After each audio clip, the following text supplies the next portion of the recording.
প্রতিহিংসার রাজনীতি নয়, শান্তিপূর্ণ দেশ গঠনে কাজ করছে বিএনপি। কথা বলেছেন দলের স্থায়ী কমিটির সদস্য ডক্টর আব্দুল মঈন খান। সকালে জাতীয়তাবাদী বাউল দলের 18তম প্রতিষ্ঠাবার্ষিকী উপলক্ষে শহীদ প্রেসিডেন্ট জিয়াউর রহমানের সমাধিতে শ্রদ্ধা নিবেদন শেষে এসব কথা জানান তিনি। বলেন, দেশের বর্তমান প্রেক্ষাপটে গণতন্ত্র ফিরিয়ে আনতে দরকার সুষ্ঠু নির্বাচন। বিএনপি দেশের স্বাধীনতা ও গণতন্ত্রে বিশ্বাস করে জানিয়ে মঈন খান আরও বলেন, আওয়ামী লীগ দেশের স্বাধীনতা নিজেদের দাবি করে বাংলাদেশ থেকে গণতন্ত্র ধ্বংস করে দিয়েছিল, যা পুনরুদ্ধারে সবাইকে এগিয়ে আসার আহ্বান জানান তিনি। আমরা বাংলাদেশে সকলের স্বাধীনতা চাই, কথা বলার স্বাধীনতা চাই, মিডিয়ার স্বাধীনতা চাই।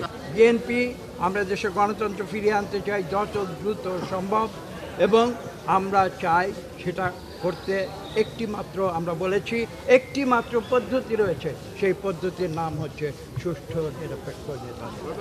নগদ পেমেন্টে 500 টাকা পর্যন্ত ক্যাশব্যাক আর লেনদেনে প্রতিদিন ডিপ ফ্রিজ এবং ঘন্টায় ঘন্টায় এসি টিভি সহ দারুণ সব গিফট।